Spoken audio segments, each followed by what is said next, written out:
Bienvenue, voici l'édition des régions, le journal des rédactions régionales de France 3. Les enfants de ce collège sont mes enfants. Ce sont mes enfants. En tant que parent, je pense qu'on pourrait comprendre. Une détresse immense et un carnage abominable. 4 personnes, dont 3 enfants, sont mortes ce matin dans la fusillade survenue devant ce collège-lycée juif de Toulouse. Il y a également un blessé grave. Selon le procureur de Toulouse, l'homme a tiré sur tout ce qu'il y avait en face de lui au moment où les élèves arrivaient à l'école, allant même jusqu'à poursuivre les enfants à l'intérieur du collège.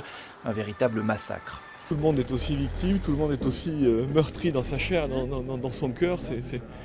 C'est abominable, c'est abominable. Nicolas Sarkozy est arrivé sur les lieux du drame. Une surveillance renforcée va être mise en place autour de tous les lieux confessionnels de France. Le tueur qui était à scooter pourrait être le même que celui qui a assassiné les parachutistes à Toulouse et Montauban. Même mode opératoire et même calibre pour l'une des armes utilisées ce matin. Ces 3 affaires ont d'ailleurs été regroupées sous l'autorité du parquet antiterroriste de Paris. La région toulousaine frappée donc de nouveau par une tuerie dramatique. Quelques jours après les assassinats de 3 parachutistes, 3 bérets rouges froidement abattus en plein jour à Montauban et Toulouse. Un 4e est toujours entre la vie et la mort. Le tueur est activement recherché. Les nombreux enquêteurs mobilisés ont reçu un témoignage peut-être capital. Une habitante de Montauban assure avoir croisé le regard du tueur quelques secondes après la fusillade. Et alors il m'a bousculé, sa visière est montée et j'ai vu donc un tatouage là. Il a un tatouage sur le visage, ça j'en suis sûre. Hein. C'est effrayant. Quoi. Il était de taille moyenne, assez corpulent. J'ai vu ses yeux, son regard, hein, à travers la visière. Hein, parce qu'on était tellement près l'un de l'autre, mais il avait un regard froid, mais d'une lucidité quoi, mais effrayante. Montauban, uni dans la douleur, la ville va rendre hommage aux 3 soldats tués. Une cérémonie devrait se tenir mercredi après-midi. Les drapeaux de l'hôtel de ville sont déjà en berne. Tous les bâtiments officiels de la ville feront de même. Et pour répondre aux souhaits des Montalbanais très touchés par ce drame, un rassemblement est prévu vraisemblablement mercredi après-midi sur le cours Foucault. L'heure est aujourd'hui au recueillement. La ville de Montauban a souhaité, le jour de la cérémonie funéraire, qui aura lieu dans l'enceinte même du régiment de Palissy, manifester sa présence et son soutien aux victimes, mais aussi au régiment, ici par une présence silencieuse au pied de ce monument aux morts. Le Premier ministre, le ministre de la Défense et peut-être même Nicolas Sarkozy devraient assister à la cérémonie organisée par le régiment. Ce jour-là, les commerçants proches de la caserne pourraient baisser leurs rideaux. Certains parlent d'un éventuel lâcher de ballon. Tous souhaitent marquer le coup. On fermera le magasin, c'est sûr, pour rendre hommage à ces pauvres hommes. Et on essaye de faire au mieux pour les soutenir, quoi. Voilà, qui ne croient pas qu'on est là juste pour vendre nos produits, que quand il y a un coup dur, il faut qu'on y soit tous ensemble. Les habitants pourront aussi laisser un mot sur un registre de condoléances à la mairie. À la demande d'une des familles de victimes, une cérémonie religieuse aura lieu à la cathédrale mercredi matin. Après le choc, les interrogations autour du drame de l'A7. Que faisaient sur l'autoroute, à pied et en pleine nuit, les 3 jeunes sœurs fauchées mortellement? L'enquête se poursuit. Selon des témoins, elles ont pris un train au départ de Marseille avant de devoir en descendre, faute de billets, à Pierre-Latte, soit à 15 km du lieu du drame. Ces 3 sœurs issues de la communauté des gens du voyage vivaient dans les quartiers populaires de Marseille. Déjà, perdre un enfant, c'est douloureux, mais perdre 3 enfants d'un coup, 3 enfants innocents, bien sûr, c'est le drame. C'est, je pense, aux familles qui sont en souffrance et aux habitants qui vivent ça comme encore une souffrance supplémentaire. La piste d'une fugue amoureuse est évoquée, piste se basant sur des SMS retrouvés dans le téléphone portable de l'une des victimes, mais les enquêteurs restent très prudents. Les candidats au permis de conduire vont devoir patienter. Les épreuves sont suspendues depuis ce matin. La grande majorité des inspecteurs est en grève. Ils réclament des augmentations de salaire, au moins 40 € par mois, contre 15 proposés par le gouvernement. Conséquence de ce mouvement illimité, 1000 à 2000 examens pourraient être reportés chaque jour. De quoi mettre à l'épreuve les nerfs des candidats, notamment dans les régions où les centres d'examen sont déjà saturés. Ce report risque en outre d'alourdir la facture, certains devant prendre des cours supplémentaires, histoire de rester à niveau. Ils squattent leur hall d'immeuble, mais c'est pour la bonne cause. Des jeunes de Seine-Saint-Denis ont décidé de prêter main forte aux locataires de leur immeuble, privés d'ascenseur depuis ce week-end. 18 étages par l'escalier, ce n'est pas vraiment à la portée de tout le monde. Un beau geste de solidarité, spontané et vraiment utile. Bonjour. Merci, jeune homme. Pour une fois, les locataires sont contents de voir des jeunes dans le hall de leur immeuble. Ici à Bobigny, les jeunes du quartier se sont très vite organisés après l'incendie pour venir en aide aux habitants de la tour. On les rassure, on les explique voilà, ce qui s'est passé. Donc voilà, en fait les gens aussi ça les fait plaisir qu'on les aide. Donc ils sont contents. Ils sont contents quand on vient, ils voient qu'il n'y a pas d'ascenseur. Au moins ils se disent voilà, même si on ne peut pas remplacer un ascenseur c'est sûr, mais voilà, ils sont contents qu'on est là pour les aider. Au moins ils se disent voilà, il y a quelque chose. Ils ne sont pas abandonnés.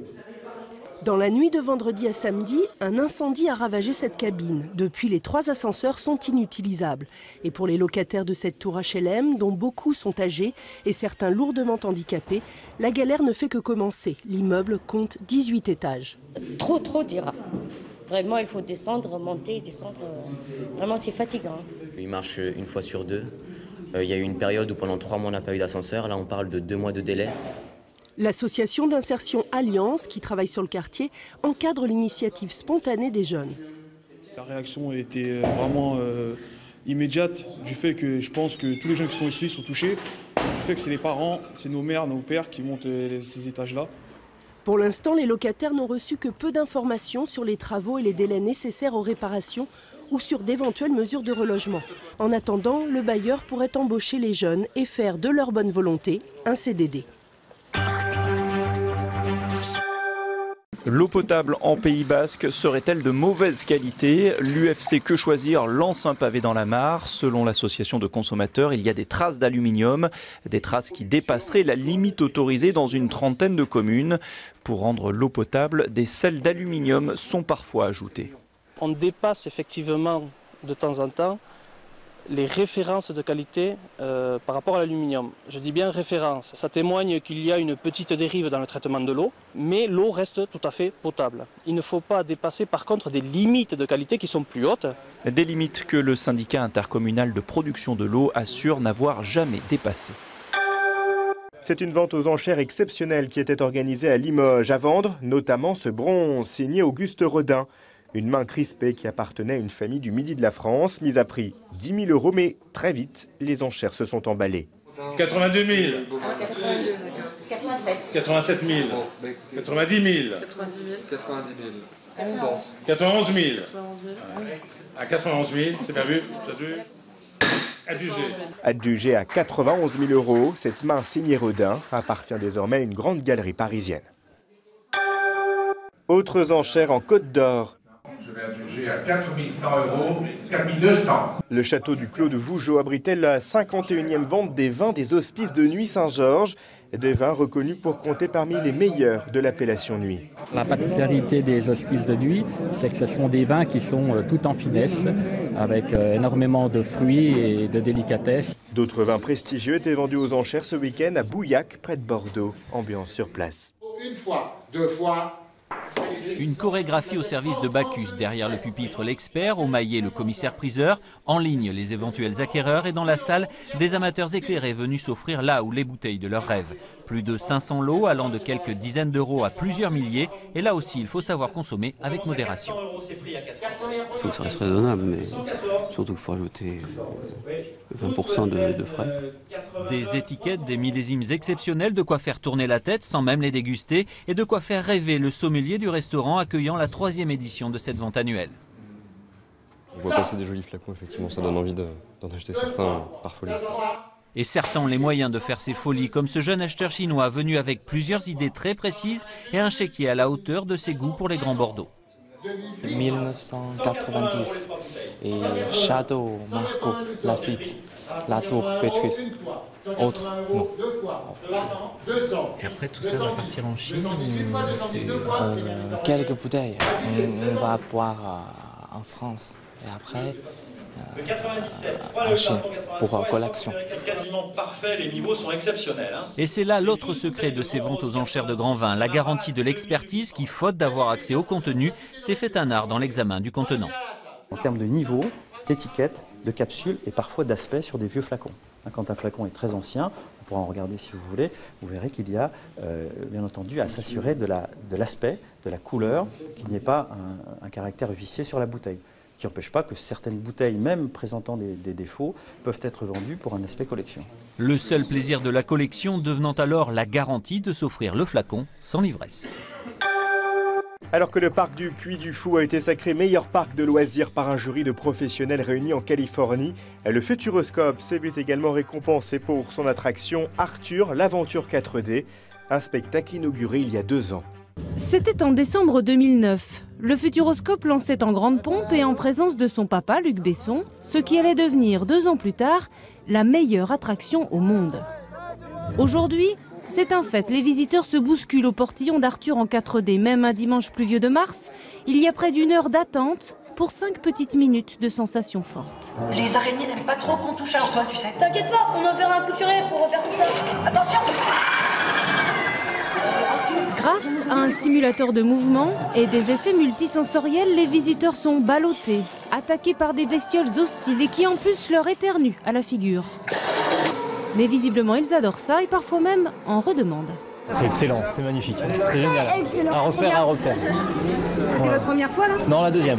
C'est juste que quand ça va trop vite, ça me donne un peu mal au ventre. Mais ça t'a plu quand même? Oui. Très bien. Vous avez été secoué dans tous les sens? Dans tous les sens. Et vous avez adoré ça? Impeccable. Pour Arthur, le parc a investi la bagatelle de 7 millions d'euros. Une paille en comparaison du nombre de visiteurs que ce manège en 4D a attiré. Dans les prochains mois, le Futuroscope s'attellera à rajeunir 2 autres de ses attractions. Le DJ Martin Solveig et le chanteur Mika devraient s'y coller. Livraison attendue pour Noël 2012. Refermons cette édition avec ce spectacle créé voici 36 ans au Festival d'Avignon et recréé à Montpellier. L'opéra des Américains Bob Wilson et Philip Glass, Einstein on the Beach.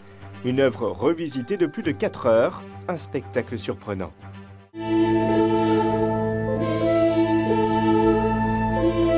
Un ovni, un véritable ovni de la création artistique, de ce qu'elle est capable de faire lorsqu'elle casse les codes du récit, du théâtre et de l'opéra. Plus de repères dans cette immense œuvre, 4 heures durant, une sorte de langage fractal, une fission des éléments et des émotions, inspirée à l'auteur Bob Wilson par le génial physicien.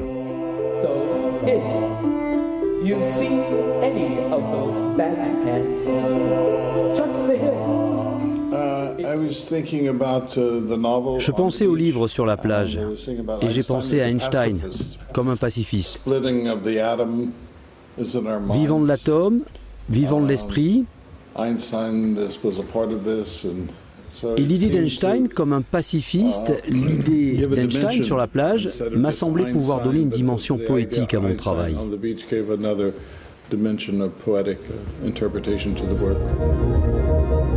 À sa création en 1976, Einstein on the Beach fait également l'effet d'une bombe. Le souffle se propage très loin dans le monde, emporté par la musique de Philip Glass, composition répétitive et sensations hypnotiques. Dans les années 76, c'était très neuf pour nous-mêmes. C'était très difficile à jouer. Et maintenant, les musiciens jouent très facilement la même chose. Maintenant, on peut entendre très clairement la musique. Alors bien sûr, l'œuvre surprend comme une équation. Suspendue dans le temps, on passe d'un tableau à l'autre, le public va et vient, et on finit par ne plus se poser de questions sur l'histoire, seulement écouter et voir.